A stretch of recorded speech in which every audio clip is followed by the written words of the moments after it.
Hello everybody, welcome to the conversation clinic. आज के episode में हम ऐसे टॉपिक पे बात करेंगे जिसके बारे में हमारे मन में बहुत सारे सवाल उठते हैं।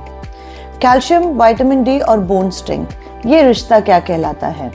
और हमारे जो डाउट्स है इस टॉपिक पे, इसको क्लियर करने आए हैं हमारे साथ doctor Ravishekhar. Welcome doctor Ravishekhar. Thank you so much. सबसे बेसिक सवाल से चालू करते हैं। बोन्स को स्ट्रॉन्ग होना क्यों जरूरी है डॉक्टर रवि? बोन्स से स्ट्रक्चर नहीं होता है, यह आपके स्ट्रेंथ, प्रोटेक्शन और मोबिलिटी का बेस होता है। अगर बोन्स वीक हो, इसका मतलब डेली लाइफ में पेन, गिरने पे फ्रैक्चर होना और आपके इंडिपेंडेंस का लॉस। अगर बोन स्ट्रांग हो, इसका मतलब होता है आपकी मोबिलिटी बेटर होती है और बेटर क्वालिटी ऑफ लाइफ होती है। लोगों का ये सोचना है कि हड्डी मतलब कैल्शियम, क्या ये सही है डॉक्टर रवि? ये आधी सच्चाई है। हाँ, कैल्शियम ज़रूरी है बोन्स की स्ट्रेंथ के लिए। सरल भाषा में कहूँ तो कैल्शियम ब्रिक्स जैसी होती हैं और विटामिन डी सीमेंट, और बिना सीमेंट के ब्रिक्स टिक नहीं पाएंगी। उसी तरह से अगर विटामिन डी कम हो तो कैल्शियम एब्जॉर्ब भी नहीं होता है बॉडी में और फिर आपकी बोन्स वीक हो जाती हैं। डॉक्टर रवि, विटामिन डी का एक्चुअल रोल क्या है for making bone strong? Vitamin D आपकी बॉडी में कैल्शियम और फॉस्फेट के एब्जॉर्प्शन को प्रमोट करता है। अगर विटामिन डी कम हो तो कैल्शियम और फॉस्फेट कम हो जाएगा और इसकी वजह से आपकी बोन्स वीक हो जाएंगी, जिसे हम ऑस्टियोमैलेशिया कहते हैं। विटामिन डी की कमी होने से हमारे बोन्स के ऊपर क्या असर पड़ती है?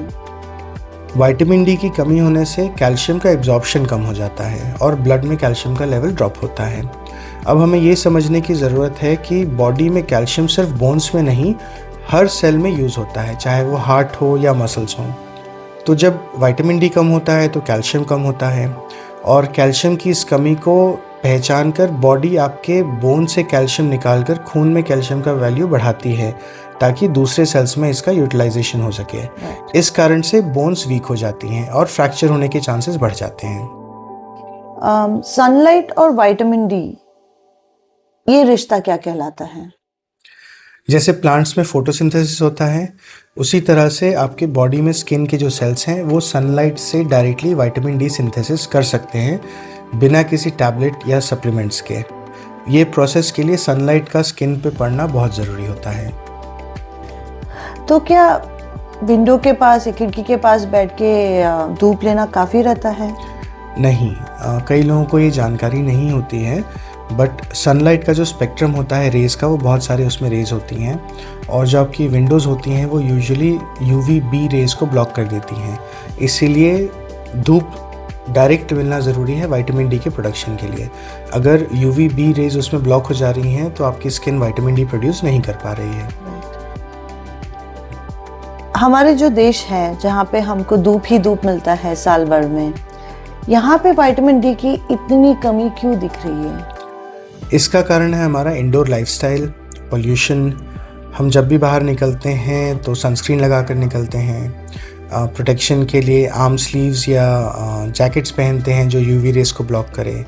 इस कारण से हमारी बॉडी में विटामिन डी का प्रोडक्शन हो ही नहीं पाता। यही कारण है कि विटामिन डी डेफिशिएंसी इंडिया में एक एपिडेमिक बन चुकी है।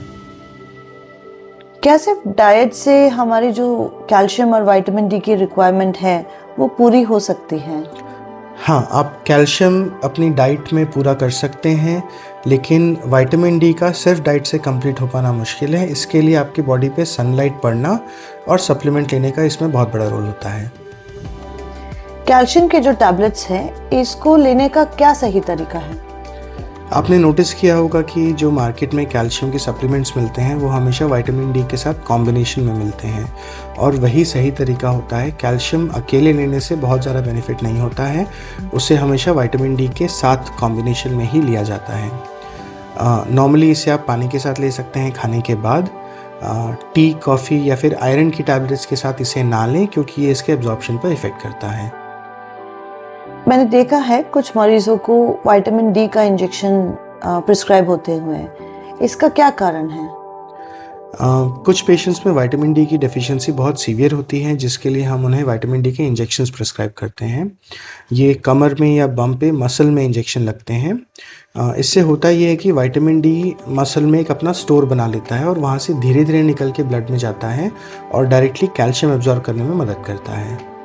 देर विटामिन डी के टैबलेट्स आते हैं, शॉट्स आते हैं, इंजेक्शंस आते हैं। अब इसमें से कौन सा अच्छा है लेने के लिए? देखिए, विटामिन डी के injections usually severe vitamin D deficiency में ही यूज़ किया जाता है। मेंटेनेंस के लिए या फिर जब डेफिशिएंसी थोड़ी सी ही हो तब हम यूजुअली टैबलेट्स या फिर शॉट्स का इस्तेमाल करते हैं। अब इसमें समझने वाली बात यह है कि आपकी बॉडी में विटामिन डी का एब्जॉर्प्शन और उसका मैकेनिज़्म कैसा होता है। जब आप विटामिन डी के टैबलेट्स या शॉट्स लेते हैं तो वो पहले लिवर में जाता है और उससे दूसरे फॉर्म में कन्वर्ट होता है। वहाँ से फिर वो किडनी में जाता है और किडनी में वो एक्टिव फॉर्म में कन्वर्ट होता है, जो एक्टिव होता है आपके कैल्शियम को एब्जॉर्ब करने के लिए। जब ये आप इंजेक्शन देते हैं तो वो डायरेक्टली एक्टिव फॉर्म में ब्लड में जाता है।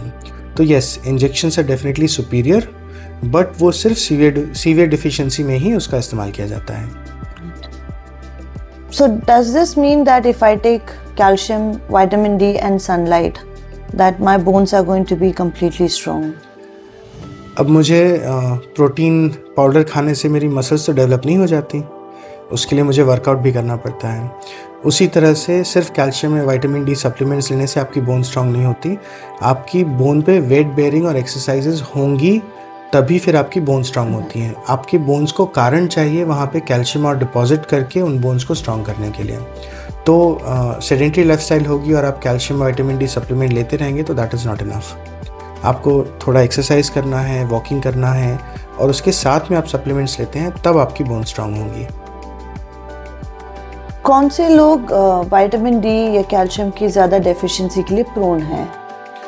बुज़ुर्ग, प्रेग्नेंट महिलाएं या महिलाएं जो पेरीमेनोपॉज़ल एज ग्रुप में हैं, वैसे लोग जिन्हें क्रॉनिक इलनेस होती हैं, और सबसे ज़्यादा वैसे लोग जिनका इंडोर वर्किंग रहता है, जैसे वर्क फ्रॉम होम वाले लोग हैं, इन लोगों में कैल्शियम और विटामिन डी डेफिशिएंसी सबसे ज़्यादा होती है। बच्चों और टीनेजर्स में विटामिन डी क्यों इम्पोर्टेंट है? बच्चों में बोन्स ग्रोइंग फेज में होती हैं। ऐसी कंडीशन में अगर विटामिन डी या कैल्शियम की कमी हो तो जो ग्रोथ है वही ठीक से नहीं हो पाता है। यही कारण है कि बच्चों में विटामिन डी और कैल्शियम की डेफिशिएंसी नहीं होनी चाहिए और ज़रूरत पड़ने पर इन्हें सप्लीमेंट्स देना बहुत ज़रूरी होता है। प्रेगनेंसी और ब्रेस्ट फीडिंग के टाइम में विटामिन डी का क्या रोल है? देखिए, प्रेगनेंसी में जो बेबी है वो माँ के पेट के अंदर है। अब उससे तो धूप मिलने वाली नहीं है, तो मदर अपनी बॉडी का जो कैल्शियम रिजर्व होता है वो बेबी को प्रोवाइड करती है। ऐसी कंडीशन में सिंपल अंडरस्टैंडिंग है कि मदर की रिक्वायरमेंट कैल्शियम की बढ़ रही है। तो अब कैल्शियम की रिक्वायरमेंट बढ़ रही है तो विटामिन डी भी उसे ज़्यादा चाहिए कैल्शियम को एब्जॉर्ब करने के लिए। इसीलिए प्रेगनेंसी के फर्स्ट और सेकेंड ट्राइमेस्टर में कैल्शियम और विटामिन डी दोनों के सप्लीमेंट्स देना बहुत ज़रूरी होता है। डॉक्टर रवि, आई अंडरस्टैंड कि विटामिन डी या कैल्शियम कम होने से बोन्स फ्रैक्चर हो सकते हैं, लेकिन लोग कैसे पहचाने कि उनका बोन्स कमज़ोर हो रही है? जब डेफिशिएंसी स्टार्ट होती है आपके लक्षण तभी से स्टार्ट हो जाते हैं।